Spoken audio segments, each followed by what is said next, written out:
Guitar friends, welcome back to my channel. Well, it's been a long, sweet old ride with my classic junior board, but today's the day we upgrade. We're going to be upgrading this Pedal Train Classic Junior board to a new Novo 24 board. We're going to be adding a Quartermaster QMX8 switching system. We're going to be adding new pedals. We're going to be making evidence audio patch cables, and we're going to be putting a power supply underneath the board. Why don't you come with me on this pedal board adventure? The only things I'll need: Novo 24 board, GIGRIG QMX switching system, new pedals, GIGRIG essentials, cable ties, max strength, nano grab, bits of wood, velcro, evidence audio, patch cables, no more nails, 4-He's mask, fat bladed item, and my mitts. First thing we need to do, dismantle the old board. So all these pedals are attached to the board with 3M dual lock tape. So to release them, what I normally do is get a flat item, a flat bladed item if you like. I use these little rulers. This one's a Fender one. It comes with the cruise tools, and you just slide it under and it releases the pedal.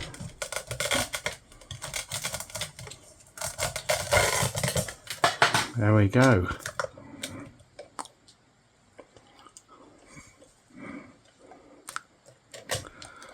One done. All the patch leads I'm using on this board are all Ebbs patch leads, and obviously I'm going to upgrade those to evidence audio, so I might use a few of them. We'll see how we go.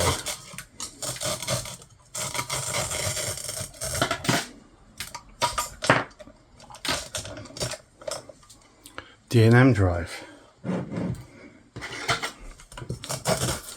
The trusty OCD.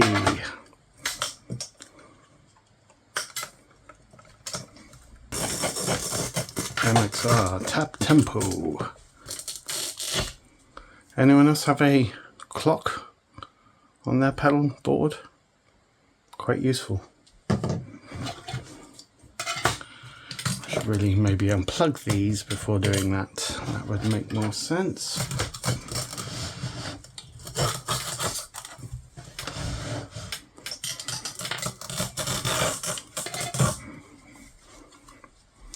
That's kind of what I'm doing on the bottom.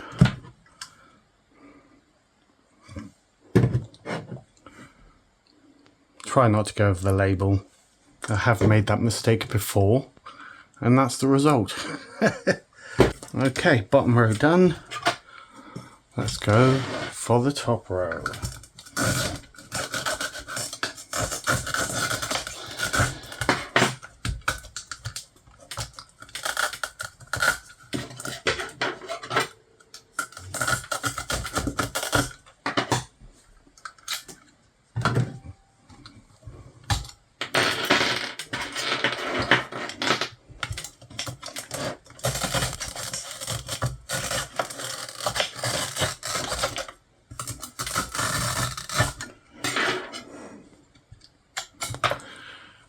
Hot topic, you notice on the back of my Boss pedals I've actually removed the rubber.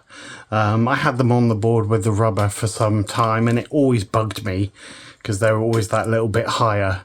So I ended up just ripping it off and keeping it in the original box.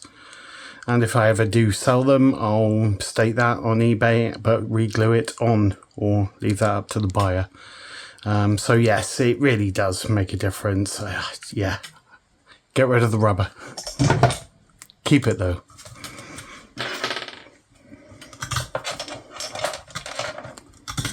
Ego compressor.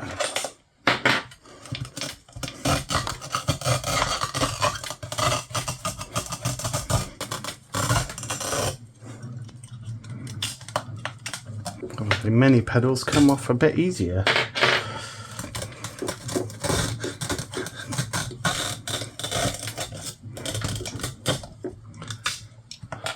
Just on a side note, I chose to do this on the hottest day of the year.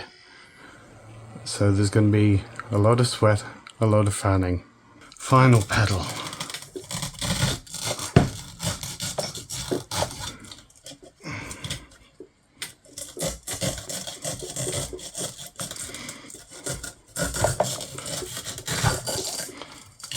A little bit of a pain. Flashback 2. Oh, bad job. That's not 3M. Right, just got all the pedals out the way. Let me see if there are any of these ebbs I can get off by pulling them without cutting the cable tie. I had that on the board to keep an extra jack for my wire if I wanted it. Right, let's get all the power off.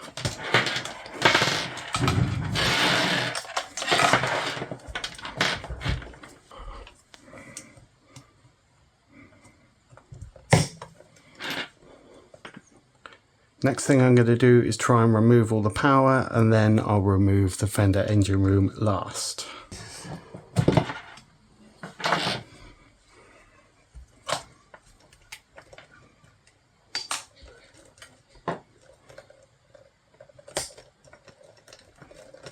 Obviously being very careful not to clip any wires, so just pull them back out of the way.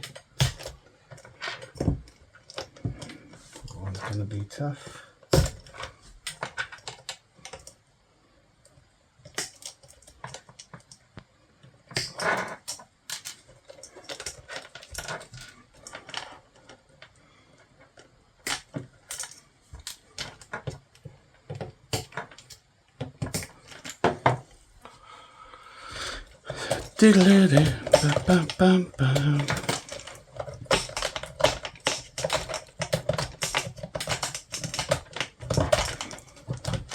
Holy scrivens.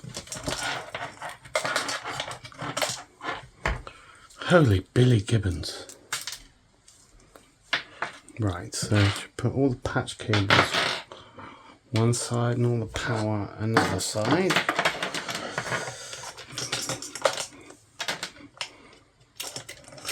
Taking the ones that I'll pull loose first, and then I'll deal with anything else after. Okay, we are almost there.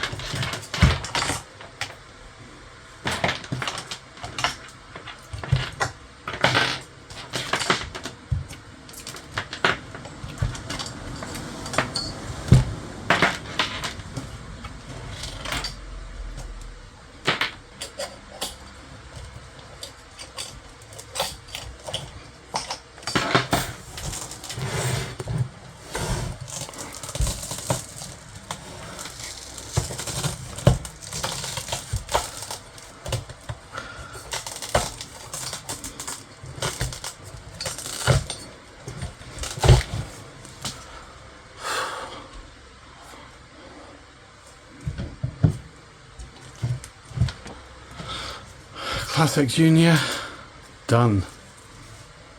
Okay, so the next step is to start trying to fit the fender engine room underneath the board.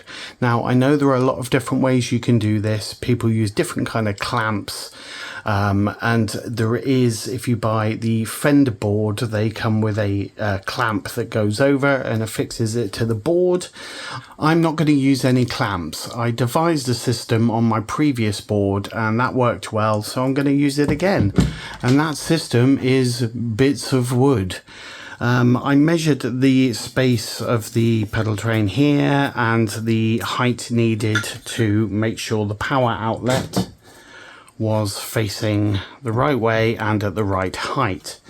And that way is to go to B&Q and get 2 bits of wood, or doweling they do call it. And there's the measurements. I believe it was 2 centimeters high by 2.5. And that is going to go there. And I'm going to affix that to the board with this stuff, multi-surface glue. And we're going to see how we go. All right, let's do it. Just another word on clamps for this. I've seen a lot of people use the Strymon clamps, but there are these vents on the side here, and I think the Strymon clamps block those vents, so I didn't want to do that. And there are some other, there's a clamp, actually a pedal train clamp, but that looks a bit weird, so I'm going to go with the stable wood system. Okay, so I've affixed the 2 pieces of wood to the underside of the Novo 24 with the No More Nails glue. It's been about 15 minutes. It says it takes about 24 hours to dry, but they're pretty dry at the moment. But while they continue to dry, what we're going to do is clean the board and then Velcro the board. I've got some alcohol wipes here, so we're going to give everything a... because it's hot and my greasy fingers have been all over this board planning it and stuff, so let's give everything a nice wipe down with the IPA wipes or alcohol wipes or whatever.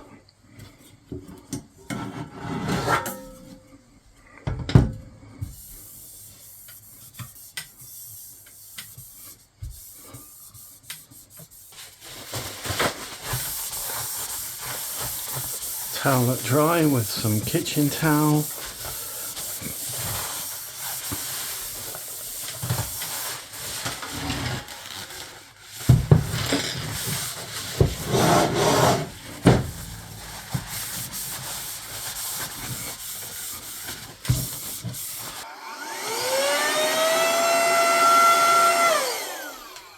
When it comes to affixing the GIGRIG QMX8 Quartermaster to the board, we're not going to be using Velcro for that. We're going to be using the Max Strength Nano Grab dual-sided gel tape, as this is a lot stronger than any Velcro. So we are only going to be Velcroing 4 rows. When it comes to Velcroing up a pedal train, I always use the soft stuff on the board, and I recommend you do the same.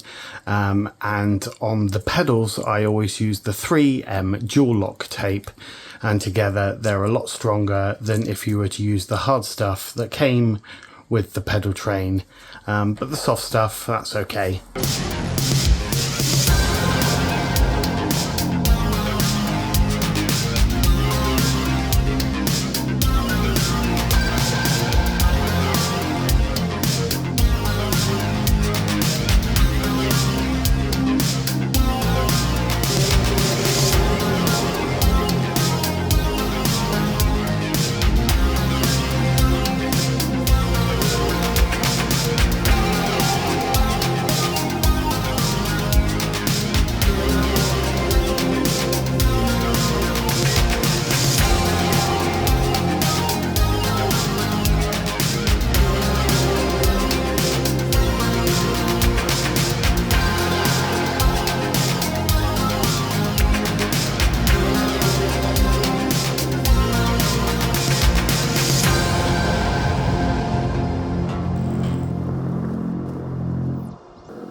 Another quick tip, when you're Velcroing the board or putting any Velcro on, sometimes it's a good idea to get a hairdryer, and before you put it on, just go across quickly with the hairdryer, and that heats up the glue and it enables it to stick better to the surface.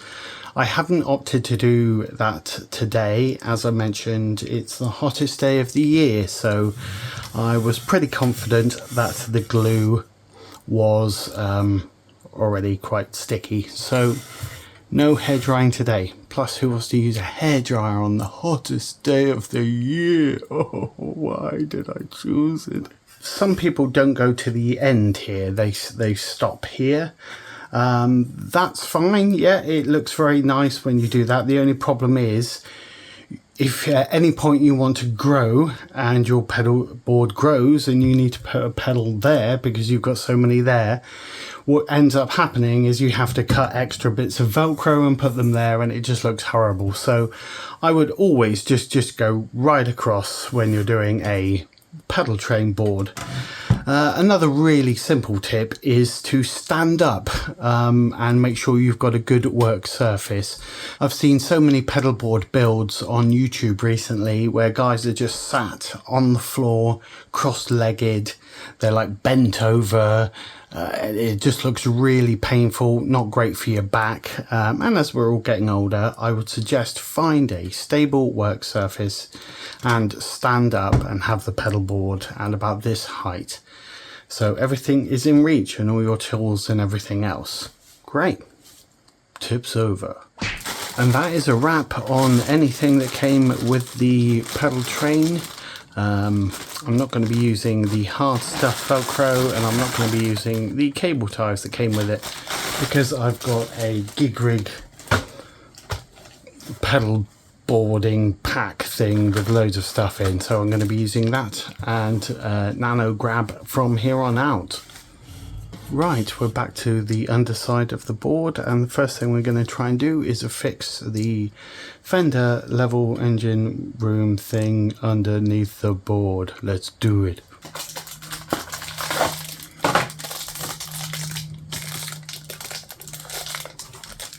So I'm going to affix 2 strips to these bits of wood.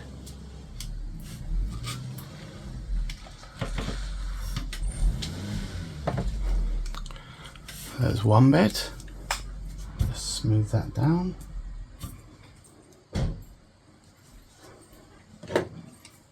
Make sure it's on straight.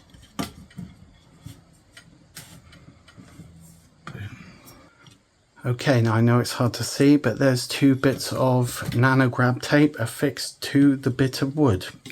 All I need to do is peel off the layer and put the fender engine room on there. Let's see how it goes. And there's the top layer. 1. Come on, you little bugger. 2. Moment of truth.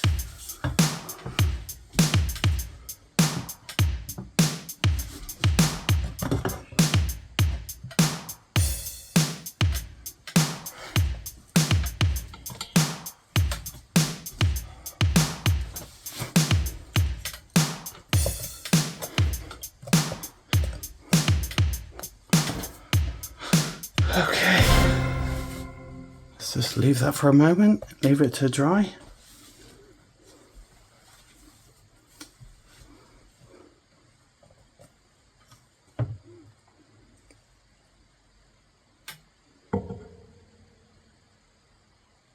Looks good.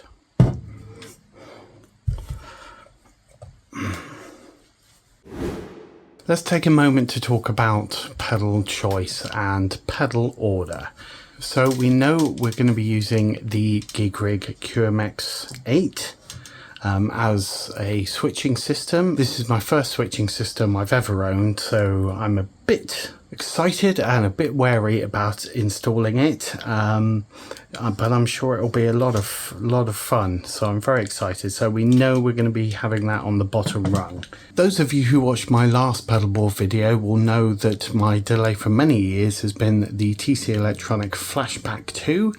However, over the past few years I've honestly found it a bit less and less inspiring, and I wanted to get something new, and I was umming and ahhing about what to get. For years I kind of wanted the Strymon El Capistan, but when it came down to it, I opted to get the UA Starlight. Lovely delay pedal. The reason I chose this is because it's got a lovely recreation of a tape delay, the Echoplex.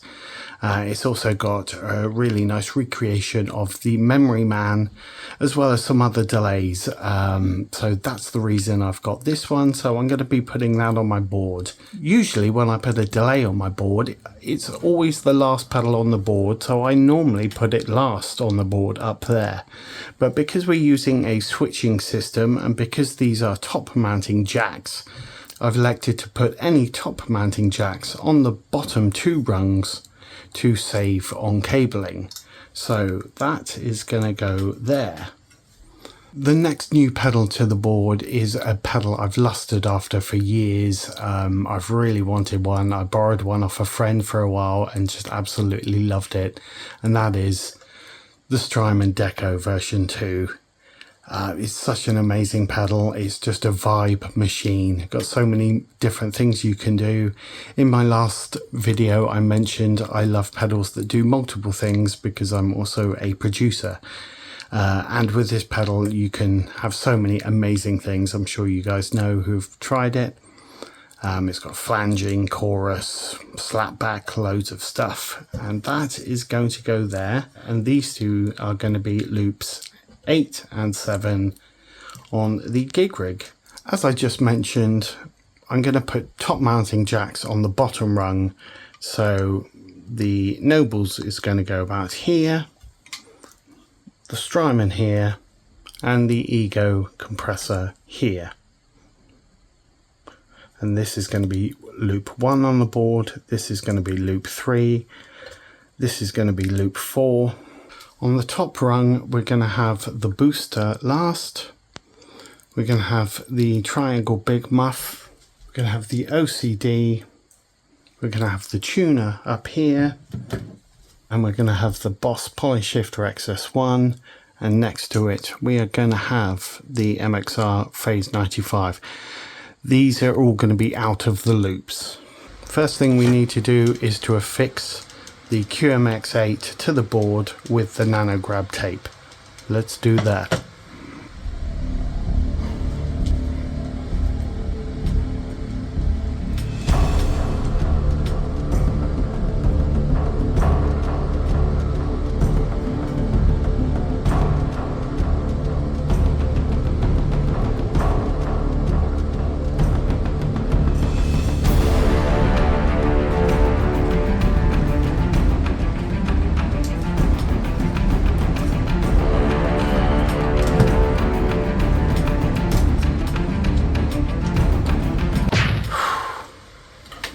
Okay, there we are. The QMX8 is nano grabbed to the pedal train. Boom. I was a bit worried about making sure it would be straight because I'm pretty OCD about these things, but that went on pretty well. Exciting. Flip it, flop. On May 15th. You're here. Friends, Future Paul here. Just wanted to take a moment and talk to you about Evidence Audio patch cables and why I use them on this build. So I, of course, was umming and ahhing about whether to get a switcher or not, and when I decided that I did want to get a switcher, I also decided to use the Evidence Audio screw-in solderless. Obviously, I'm a massive fan of that pedal show, and after watching hundreds of hours of that show and watching hundreds of board builds by Dan and seeing that he used them to great effect on many people's boards, when I decided to get the QMX8, I thought I'm going to get the Evidence Audio patch cables as well. The things I really liked about them are that you can customize the length of them to your board and get them to fit any of your pedals the way you want. And I really like that, as opposed to, you know, kind of going online hunting for patch cables of a certain length and then hoping they turn up and they're the right length. I've kind of done with that. I've done that in the past a lot, and now I wanted to try something else basically. I was a little bit wary when I got them. I've seen a lot of videos online about how to make them, and if you yourself are in the process of making them, I suggest you do your research, watch as many videos as you can. There's a great one, Stu's Guitar channel. He did a great video about how to make them. Of course, there's that pedal show. They do zillions of videos of how to make them. Dan and Mick kind of make them differently, so it's good seeing each person make them. And that was a lot of help. When I started making the cables, one thing I wanted to do was give myself enough time, as well as things like a clear workspace and making sure I had all the correct tools on hand to make the leads. These are very expensive leads, so it is very important that you measure correctly, that you think things out, that you do diagrams if you need to, whatever you need to do to make these leads. And that's what I did. I did a load of research. I watched a load of YouTube channels. As I said, very expensive cables and you don't want to be messing them up. And that's what I did. I did it over a couple of days. One thing I did not do was make any cables on the day of the board build. I made sure all cables were built before the day of the build. And the way I did that was get the Novo board, and because my pedals were on my other board at the time, I had to use other pedals I had to size it out, and that's what I did. So I did the top rung, sized out the leads, and then the bottom rung. The thing you have to remember is that you need 2 leads per pedal, left, right, and that means you need 4 ends per pedal. So make sure you do your maths right. I didn't, and I didn't have enough ends, so I had to then send away for another box and finish the job.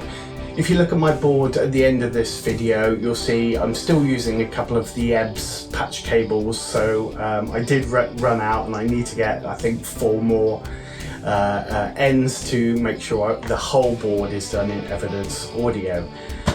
So yeah, that's about it. Have fun, do your research, make sure you've got all the tools in hand. Don't take me as an expert, because I am certainly not an expert. As I said, please do your research.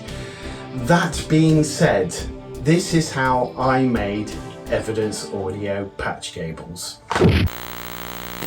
First thing you do is measure using a ruler, and then once you've measured the desired amount with the cutting tool, put the lead in the second largest hole, and without putting any pressure on, you just go round 1 revolution, remove the tool, and you should be able to remove the outer black sleeve with your fingernails. It's pretty easy.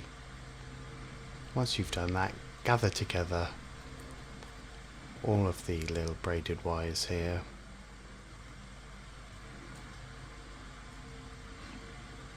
Just gather them together, and then once you've got them, just twist them round, give them 1 big firm twist, and then a few other little twists. If it is too long, you can just trim the end off with a pair of pliers.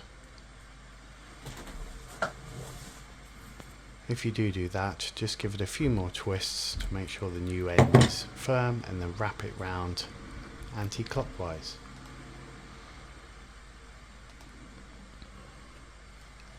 The next step is to remove the black bit of sleeve there. You can do that with your fingernails. I like using a Stanley knife. Just very carefully do a very light cut, very light. Make sure you don't damage the copper core, and then you should be able to remove that with your fingernails. Easy. Okay, the next bit is to remove the white bit of inner sleeve. I found this to be the hardest step in making these leads. So you use the tool again, and you put it in the second smallest hole. You put a bit of pressure on the blade and you twist the lead round 1 revolution, and then what you do, you grip it with some pliers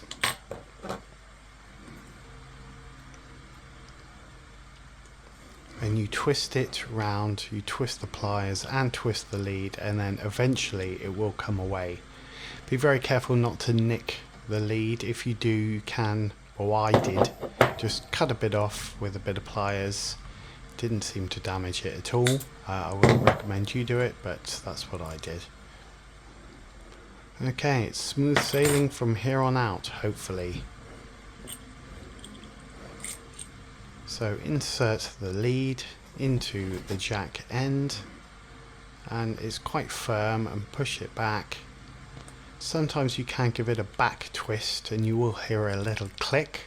I didn't always hear that, but sometimes I did. And then give it about 5 good turns, and you can kind of feel it twist in. You'll get the hang of it once you've done a few of them. Then bend the cable over at a right angle and put on the end cap.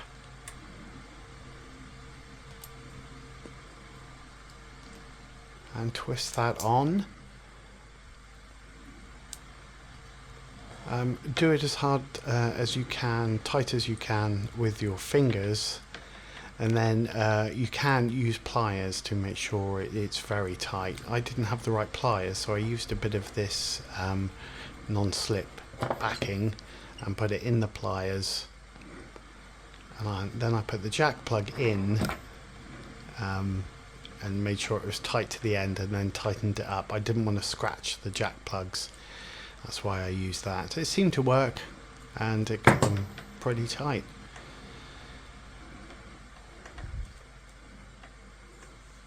And then you repeat the process for the other end. Another good tip is, if you're making 2 leads for one pedal, input and output, is to measure each lead and make sure they're both the right size. So then once you've sized up the bit of lead, you again put the tool on, second biggest hole, and go round, and I found that helped me cut the cable. Then you get a very sharp Stanley knife and a chopping board, and you begin chopping, and then you turn,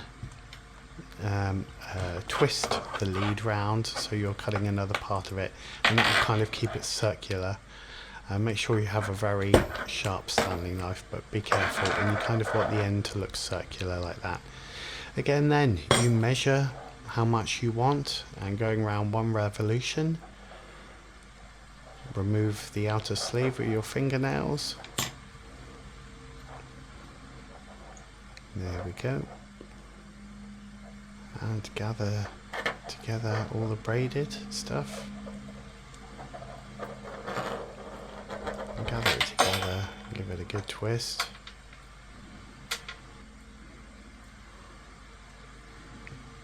And once you've done that, wrap it round.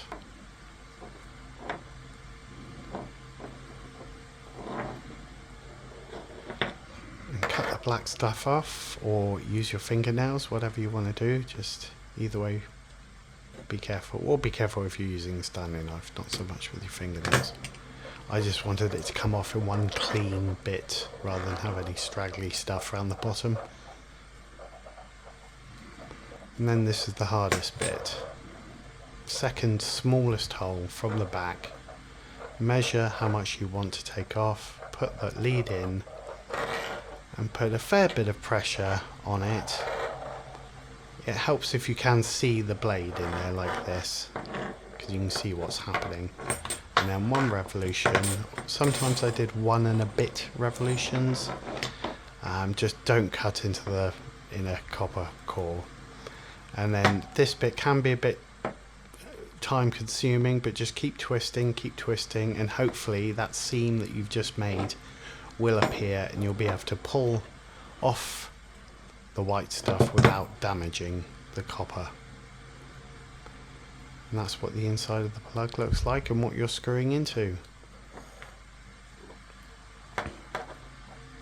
Again, set the lead and make sure it's properly in, and give it a few back turns, and you might hear a click. It's so satisfying when you do.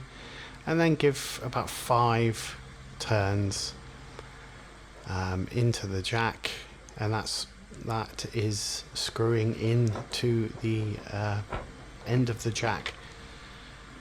And then bend it over and put on the end jack piece, or the end jack plug. Sometimes I found it helped pulling the lead down straight, and that like that, and that helps screw it in. And then if you want to use my pliers technique, please do, but yeah, don't put pliers on the jack plug because you'll scratch them. So use something grippy like that. You can see that's really tightening it up, and that will help if your pedal board goes in transit. And there we go, 2 evidence audio patch cables. 50,000 more to go. Because I want to make sure I've got enough room on the bottom rung for the cables and the pedals, I'm going to start putting in some of the cables into the GIGRIG Quartermaster. Okay, there's the first two leads in. Now, because the Starlight Echo Station is longer, that's the reason I wanted to put those 2 in first, so I've got enough room. So let's now put the pedal on, and I want to make sure the actual switches are on the bottom rung.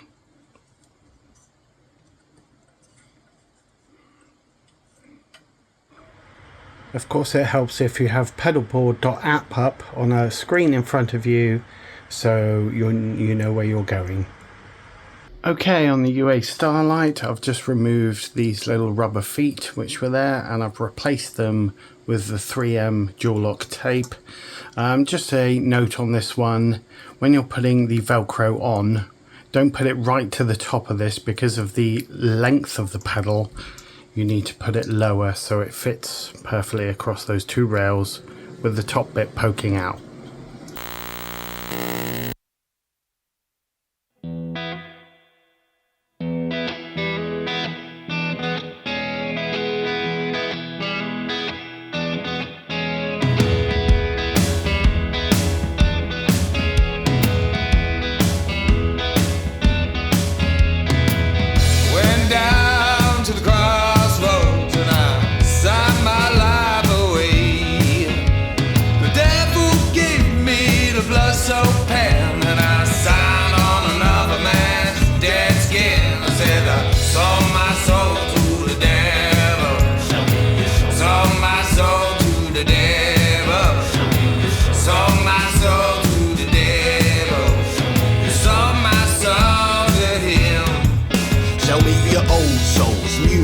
I'll give an unbeatable price. With multiple offers, I'm shopping the losses, and all it'll cost is your life, cause I'm in for a slice and a portion. I'll bid at the auction and pay for it cash in your hand. I don't care if you're wealthy or worthless, I'm here for the purchase. The gavel goes down and you're down. Bad souls, good souls, I'll win them with silver and gold. I already like it, there's no need to try it. I'll buy it before it goes cold, and I'll tempt you with treasures untold. And the notes will unfold while I'm mixing this business with pleasure. And then when I come to collect every debt in advance, and you'll dance with the devil forever. Dealing serious souls and delirious souls, and there's some of them sold as seen. There's beautiful souls and there's hideous souls, and there's those that are not what they seem. And I've got uncontrollable souls, inconsolable souls, and assortment of souls in between. So sell me your soul, you'll be living the dream till the moment your soul is redeemed. Sell your soul to the devil. Sell your soul to the devil. Sell your soul to the devil. Now sell that soul to him. Death is closer than you think. Take me back to hell again. Me and you can have a twisted old time. I went to the crossroads and signed on the dotted line. Sell your soul to the devil. Sell your soul to the devil. Sell your soul to the devil. Sell that soul to him. Fresh souls, foul souls, my service is always reliable. I'm here to invest with a vested interest, yes, and every variety's viable. Valuable currency, don't want a warranty. Just ring the bell when you're ready to sell. There's no need to be greedy, it's all guaranteed. When I promise the heavens, I'll send you to hell. Scared souls, brave souls, my prices are never too steep. It won't be rejected, returned or refunded. I don't even need a receipt. I'm not fussed if it's faulty or not the top quality. Used or abused or beat up or unloved. All I've got is a contract to back the transaction, so sign at the bottom in some of your blood. Handling glamorous souls over amorous souls. I'll have any old soul that you got. There's treacherous souls and adventurous souls. I'll take all of the stock in the shop. You can give me hilarious souls and nefarious souls. Come and do me a deal on the lot. If you sell me your soul, I'll be feasting your spirit and squeezing for every last drop. The devil take me hard and down. Soon I'll be buried 6 foot underground. I learned my lesson on the crossroads that day when I sold my life away. Yes, it sold my soul to the devil. Yeah, sold my soul to the devil. Sold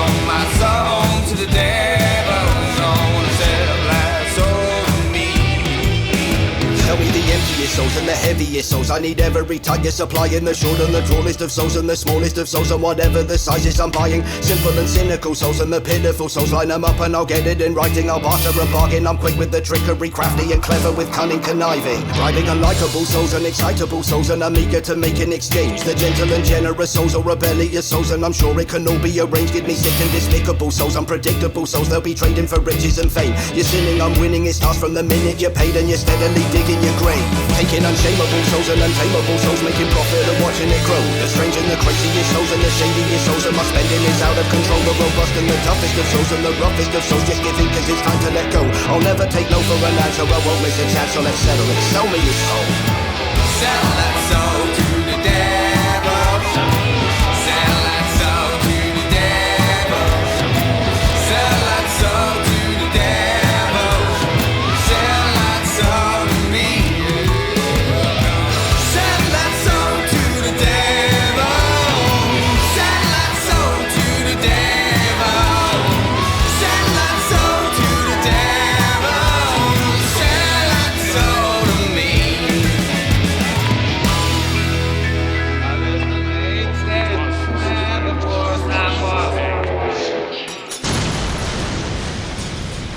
We did it! Board is complete. Board is working. Can you believe it? After all that, everything finally came together.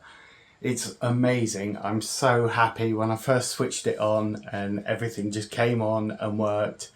It was just incredible feeling after months of planning, months of preparation, what felt like months of building leads. Here it is, everything is together and everything works. Firstly, planning. Pedalboard.app and the Pedal Train Planner and a few other apps you can get. They're invaluable to board building. It was so great to go on Pedalboard.app and just kind of build this board. It also tells you about your power consumption and makes sure that your power supply can power all your pedals. So that was a really great thing. And here it is. It's pretty much the same as I organized it in Pedalboard.app. Got enough room for all the leads and everything, and got plenty of room, which is one of the reasons I chose a slightly bigger board. I wanted to make sure I had enough room and enough room to grow. One thing Chris, the keyboard player in my band, said was, you've got to give yourself room to grow. You've got to future-proof yourself. Things are going to change. We all know that through making pedal boards, that things change. So I do have room to grow. Secondly, as you could probably tell, this is a very heavy pedal board now. I used to be able to lift my classic junior board up, no problem, one-handed. But this it's very heavy, obviously because of the QMX and the two bigger pedals that I've added. It does add a lot of weight. So if you're gonna do this, then please be wary of the weight difference. Plus, with the added addition of the tour case, it's going to make it a very heavy unit. So please do keep that in mind. I picked the board up in its case with my 65 Deluxe Reverb. It's not quite as heavy as the Deluxe Reverb, but it's not far off. So please keep in mind the weight difference you'll be dealing with when you make this board, if you make this board or something similar. I would also only suggest buying the tour case if you are a touring musician, or if you're out every week doing multiple gigs and you're throwing your gear in a van and you need maximum safety. I would only suggest you get the tour case in that instance. If not, maybe stick with the canvas cases or something else, but just keep that in mind. The eagle-eyed among you will notice on the Velcroing that I went against what I said earlier, and I have actually removed these side pieces of Velcro. When I finished the board and I put it on the floor and looked at it from standing position, the extra bits of Velcro did kind of annoy me. So because I've got plenty of space, I just decided to Stanley knife those off. Purely for cosmetic reasons only. If I grow the board in the future and I do need that extra space, what I'm going to do is buy the more high quality Velcro than the stuff that comes with the pedal train, rip that all off and redo it. And that will give me the extra space if I need to. But at the moment I did remove that purely for cosmetic reasons. I think it was because the bottom rung doesn't have any Velcro on it, but when I looked at it, it just kind of looked out of place. So I have removed those. What do you think? So let's start where we started. Firstly, the power supply. Now, I'm sure there are many of you out there who thought I was off my head when I got out bits of wood and started gluing them to the pedal board. I will forgive you for thinking that I am insane, which of course I am. However, I would like to report that my system works amazingly. It's almost like it's floating there. Can you see that? There's no brackets, there's nothing holding it there, no cable ties. It's just as if the Fender engine room level 12 is floating underneath the board. The Nano Grab holds it so tightly, there's no move in that at all. The wood is secure to the board. It's been a number of days since I finished the board, and as I said, it's been a heat wave in the UK. But none of that's affected the glue or anything. It's still, look at that, it's fine, it's staying there. So the question remains is, did I put the pedal bracket industry out of business? Probably not, but please be aware that before you buy expensive brackets, which may or may not be made for your power supply, please just have a think about your setup and see if there are other ways that you can affix your power supply to your pedal board. The main reason I did this, as mentioned earlier, was because of the vents on the side of the engine room. There's a vent on the back here, a little fan. I didn't want to cover any of those, and that's why I went for the wood glue Nano Grab method, which give it a go. Give it a go and let me know what you think. Okay, so let's quickly talk about the leads. Obviously, it takes quite a long time to make evidence audio patch cables, so I strongly advise you not to make them on the day of the build. I would also strongly advise you to make sure you measure and measure again the length of the lead that you need. There was an instance where I thought I was making a lead of a certain length and it was a little bit shorter than I needed. Not really an issue in this case, but just please make sure you measure. So pretty much all the leads on the board are evidence audio. There are a few more I have left to do. There is one lead I need, which is going to be quite a long evidence audio lead, which goes from the output of the QMX into my patch bay, and then I'll be able to just plug my guitar and my amp into my patch bay. So that's one more lead I need. It is going to be quite a long lead because it's going to need to go around the board. And I'm still using a few of the EBS patch leads here. So counting them up, I need 6 more evidence audio jacks and a bit more lead. So that will be a future change coming up. I'll show you when I've done that. So let's talk about some other future changes that may be coming to the board. So the Starlight and the Deco both have MIDI capability. And this is something that I initially thought I wasn't really interested in, but after thinking about it, and after trying some of the presets on the UA Starlight, it would be amazing to have a pedal that enables me to scroll through presets. So I have been looking at some of the disaster area MIDI controllers, so that might be a future addition, as will be a favourite switch for the Deco. So things might be moved up in the future and there might be a few changes. A few other changes which might be coming to the board. I have been looking at other dual overdrive pedals and some possible other overdrive options. This is not a slight on any of the pedals I have on the board, just that I've had the OCD for quite a long time, I've had the D&M for quite a long time, and now I'm in a different musical setup. I'd like to see what other pedals are out there that would fit that style of music a bit more. So there may be some changes coming up, new overdrive pedals, possibly another dual overdrive pedal. We shall see. Again, I'll keep you updated on that. Okay, so I haven't really talked about my patch bay. I have a little patch bay on the side, and that will just enable me to plug my guitar in and my amp in. Again, you can see it is nano-grabbed to the board and it is stuck there like concrete. There is no jiggling, no moving, no wiggling in that at all. It is so secure. The patch bay is made by Bright Onion pedals. Please check them out if you haven't heard of them.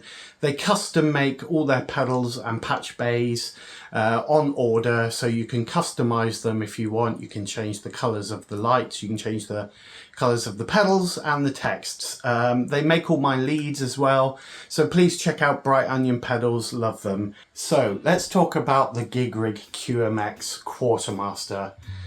This is something I've thought about for a long time, was quite wary of. I'm an old school guy, as you can quite imagine. I'm used to standard pedal boards where you put a load of pedals on the board and stamp on them to get your sounds. So it was quite daunting in the first instance, but now I've used it for a couple of days. I am really getting into the QMX8.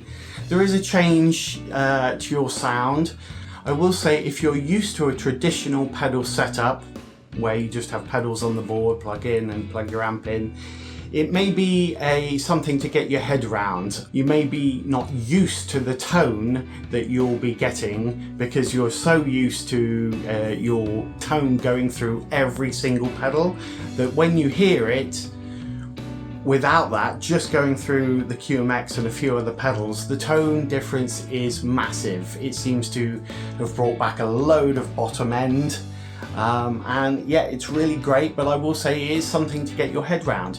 Famously, John Frusciante uses a QMX, but he has it as a way of taking any pedals that have broken out of his loop, because John loves all his tone going through all his pedals like the old school way, and that certainly is an awesome tone. So just a caution that you may not like the sound that you get when your guitar does not go through every pedal, so just keep that in mind. It is a lot to get your head round.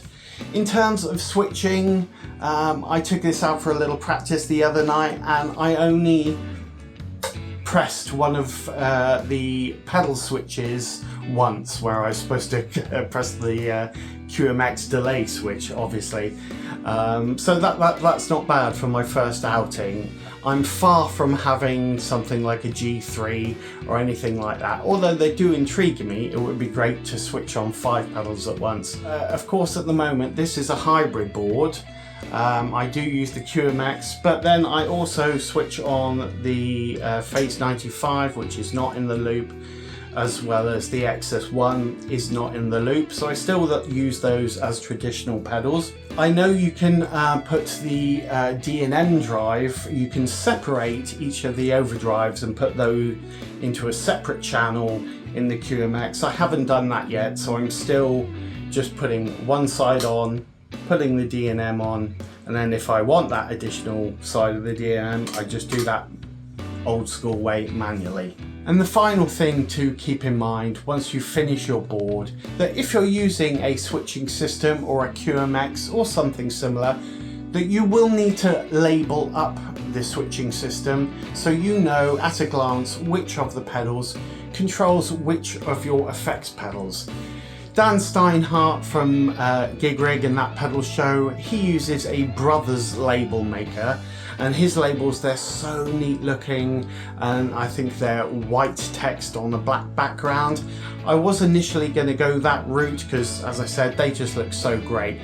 But the problem, I thought, was I might not be able to see those from dark stages. So what I did, I went up to Hobbycraft and I bought a multi-pack of glow-in-the-dark tape, cut them to length and wrote the effects pedals names on them so I can see what I'm switching at a glance. So that's a quite important last step to keep in mind.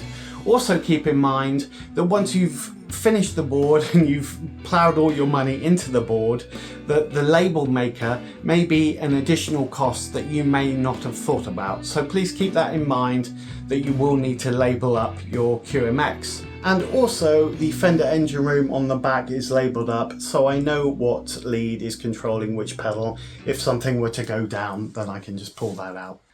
Okay, so let's go through the board and I'll give you some tones.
Okay, let's go through the board real quick. Firstly, signal flow. We are coming in, we're going into my Bright Onion pedals patch bay. From there, we're going into the trusty TU3. Such a classic, great tuner pedal, you all know what that does. This is currently out of the loop, so it's not going in the loop of the QMX8.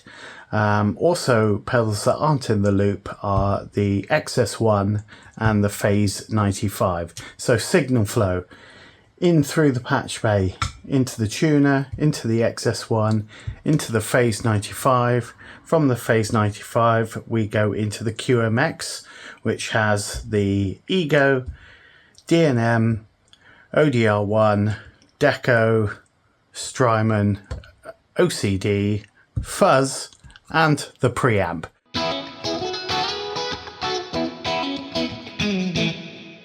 Okay, from the tuner into the Boss Poly Shifter. You might remember from my previous video, I use this in different ways. This is like a Swiss Army knife pedal. At the moment, I think it's on an octave up. And you get that kind of sound. Octave down, I sometimes use it as a chorus. Put that on 3, have that midway. And you get that really nice 80s chorus sound.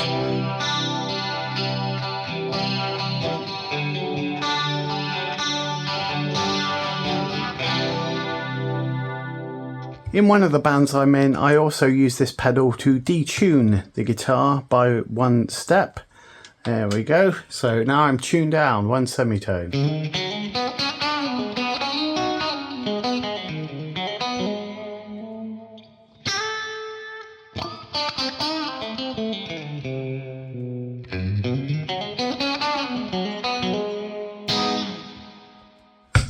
Great pedal, does a lot of stuff. Then Phase 95, currently on the 45 setting, about midway with the script on.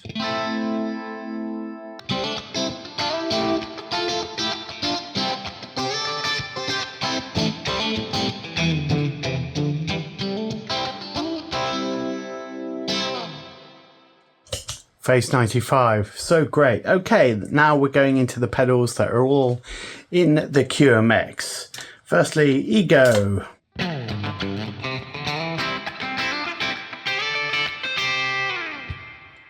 Love the Ego. Currently have it about there. It's really nice. From the Ego, the next pedal in the chain is the Fuzz, but I'm not going to show you that yet. So next after that will be the D&M. At the moment, I've just got mix side on. Let's show you that.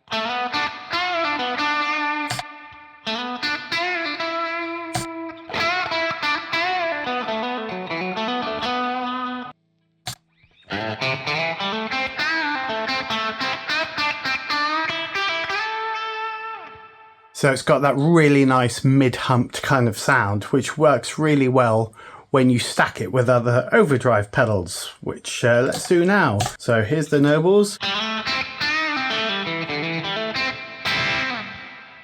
If you add the D&M,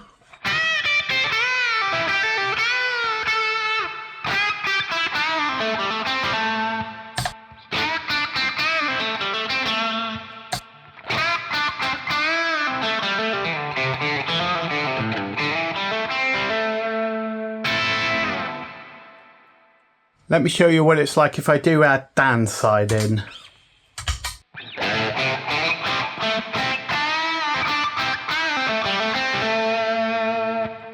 Without the Nobles.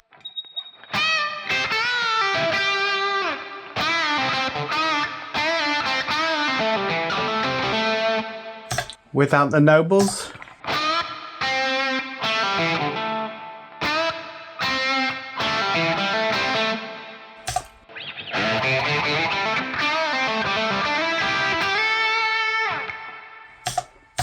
So those two are really great stacked together. I mostly use mix side, but when I need a bit more, I will add in Dan's side. I do sometimes also, for some songs, just use the D&MDrive like that. Let's show you that.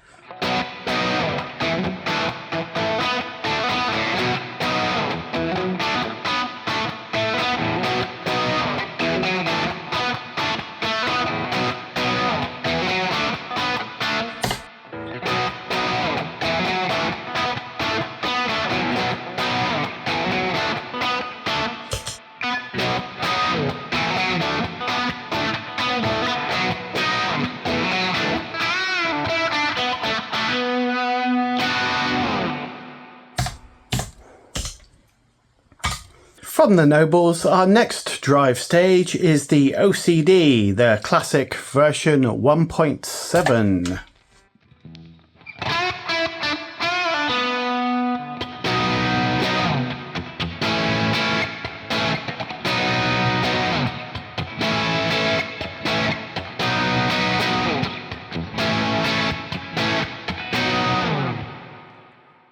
You all know what the OCD does. It's such a great pedal. Really has that kind of tone that cuts through the mix, that heavier kind of distorted tone, or heavier for me anyway. What I do love doing, can you guess? Stacking the OCD and the Nobles. So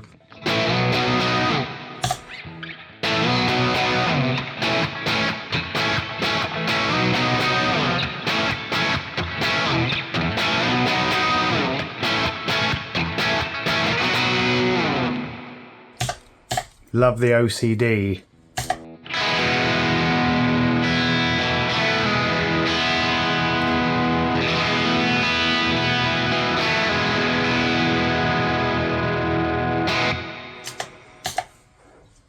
You notice I skipped out the fuzz earlier, so I'll tell you why that is now. So on the QMX, on the back here, you have these little push-in buttons, and they are called flip-flop buttons. And what they do, you can set them up, have them pushed in for the corresponding pedal, and when you switch on one pedal on the QMX and switch on another, the other one turns off.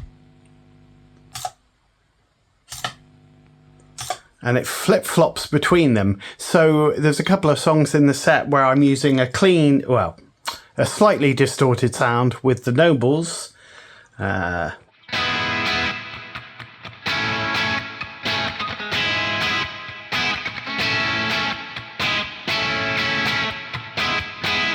and I need to switch to the fuzz quickly.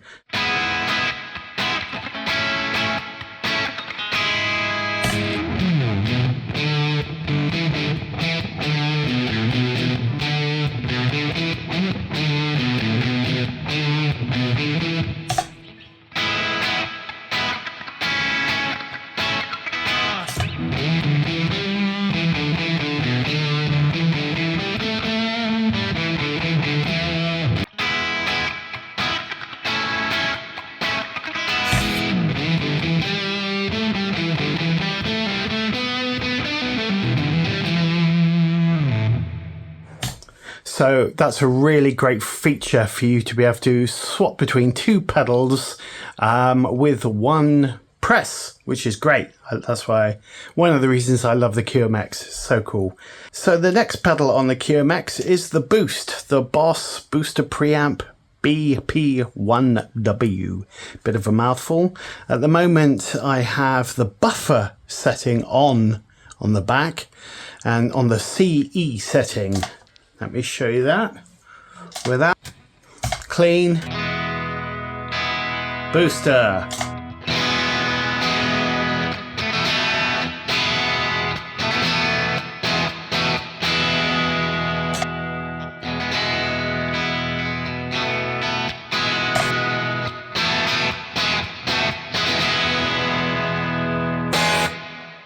Yeah, I'm really digging this pedal. At the moment, I've got it in the CE setting, which is the chorus setting, which means it. If you do have a chorus pedal, let's try this really quickly.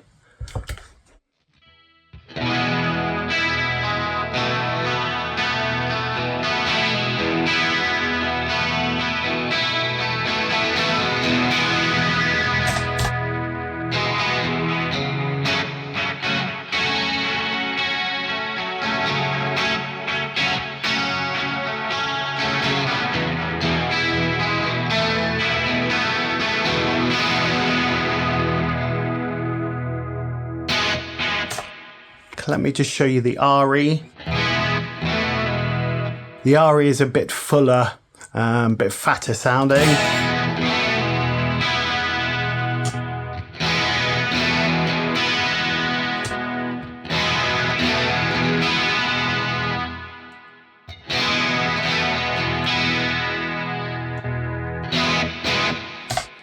Yeah, such a great pedal. I know I say that about all of them, but yeah, it is really great. And there's a lot of gain in there. Let me show you that.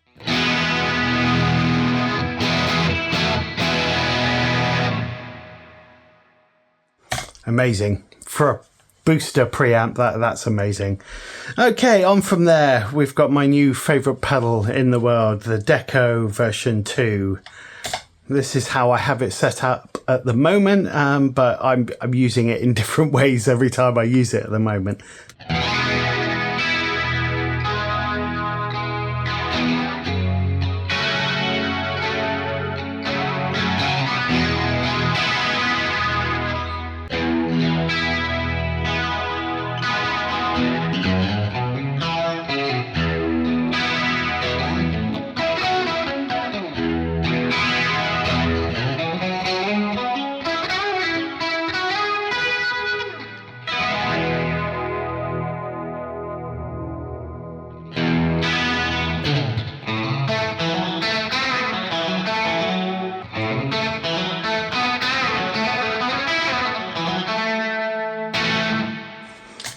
So much to explore with the Deco.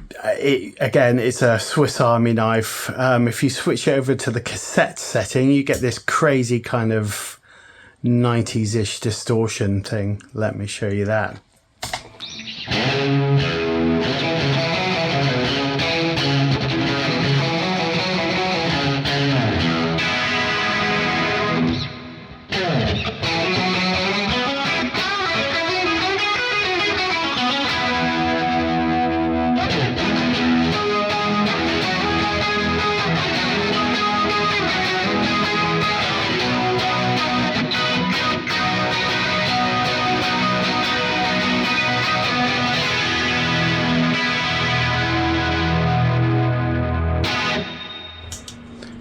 so many different sounds and vibes in the Deco. It's great. I could go on forever about it, but I won't. But one thing I will do is just show you these two together. The UA Starlight, currently in the Memory Man setting with the chorus on. So let's do that. Here we go.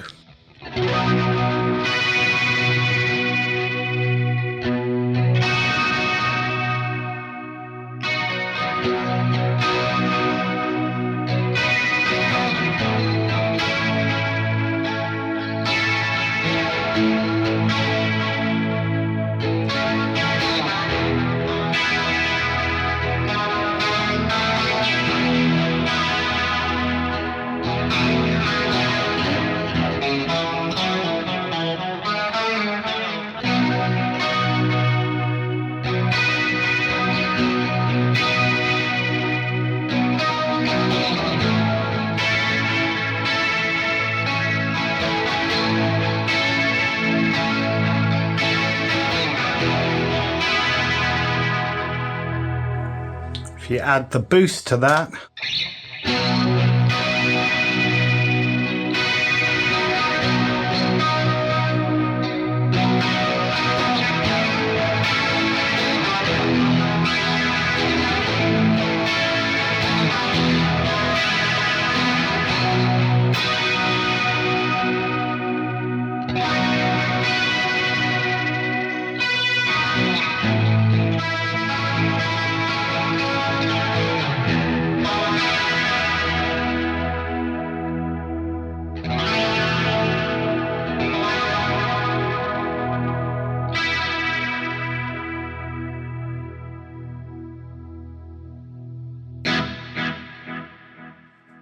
I mean, we could be here for days exploring different tones with this. You can go in on an app on this and try some presets, and they're pretty crazy. They're really great. The Deco, amazing. I'm going to be getting a favorite switch, hopefully, for that, or maybe even a MIDI switch. So I'll keep you updated with any changes to the board. I've got my eye on a few other drives, but we shall see in the future.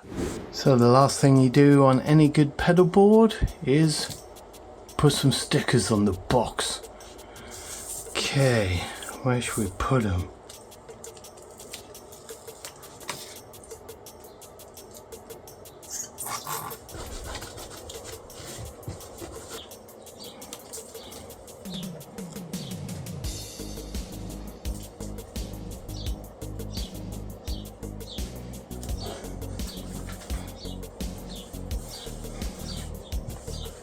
This sticker is a sticker of my old band Zubina, and this might be the final sticker in existence.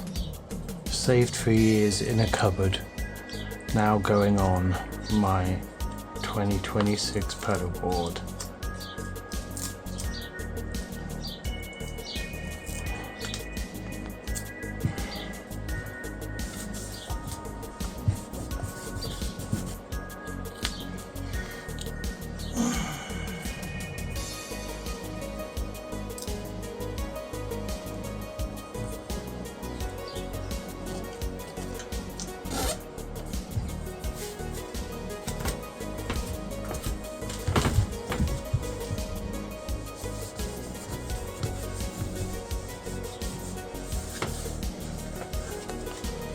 Done. So here we are, we made it to the end. And if you made it this far, I want to send a big thank you out to you for joining me on this epic pedal board adventure. It has been quite the ride, I can tell you. Obviously, I will keep you updated with any future changes to the board. We know we're going to be swapping out these final EBS patch leads for Evidence Audio, so when I make those, I will keep you updated. Also, if you have any recommendations for any pedals that you would think would work well on this board, please drop me a comment down below. Currently, I've got my eye on a few dual overdrive pedals. such as the Gladio, the Protein, the Duelist, the King of Tone, the classic King of Tone. Also looking at reviews for the Chase Bliss Brothers AM pedal, which intrigues me quite a lot. But let me know what pedal you would think would work well on this board, especially what dual overdrive you would put on this board if it was yours, and drop me a comment down below. Thank you guys, I will see you next time. Monks out!